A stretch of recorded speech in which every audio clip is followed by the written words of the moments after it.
PM Kisan Samman పథకం ద్వారా కేంద్ర ప్రభుత్వం రైతులకు ఏటా 6,000 రూపాయలు అందిస్తుంది. అయితే స్కీమ్కి సంబంధించి కొత్త రూల్ తీసుకొచ్చారు. ఇకపై ఫార్మర్ ఐడి కార్డులు ఉన్న వారికి మాత్రమే పీఎం కిసాన్ నిధులు అందుతాయి. వ్యవసాయ రంగాన్ని డిజిటలైజ్ చేయడానికి కేంద్ర ప్రభుత్వం ఈ నిబంధన తీసుకొచ్చింది. ఫార్మర్ ఐడి కార్డు ద్వారా రైతుల ఆధార్ నెంబర్, భూమి రికార్డులు, బ్యాంకు ఖాతాల వివరాలు అనుసంధానం అవుతాయి. ఆధార్, భూమి రికార్డులు లింక్ చేయడం ద్వారా నకిలీ లబ్ధిదారులను గుర్తించి వారిని తొలగించేందుకు అవకాశం దొరుకుతుంది.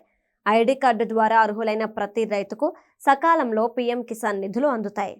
బీహార్ వంటి రాష్ట్రాల్లో ఇప్పటికీ ఈ రూల్ని అమల్లోకి తీసుకొచ్చారు. దేశంలోని ఇతర ప్రాంతాల్లో కూడా వచ్చే విడత 2,000 రూపాయలు ఫార్మర్ కార్డు ఉన్న రైతుల ఖాతాలోనే జమ అవుతాయని అధికారులు చెబుతున్నారు. ఒకసారి ఐడి తీసుకుంటే భవిష్యత్తులో పంటల బీమా, ఎరువుల సబ్సిడీ వంటి ప్రభుత్వ పథకాల నిధులు అందుకోవడానికి ఉపయోగపడుతుంది.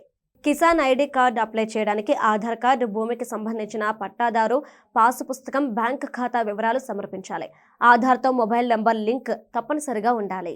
రైతులకు ఇబ్బంది లేకుండా ఫార్మర్ ఐడీలు అందజేయడానికి కేంద్ర ప్రభుత్వం గ్రామ స్థాయిలో రిజిస్ట్రేషన్ క్యాంపులు ఏర్పాటు చేస్తుంది.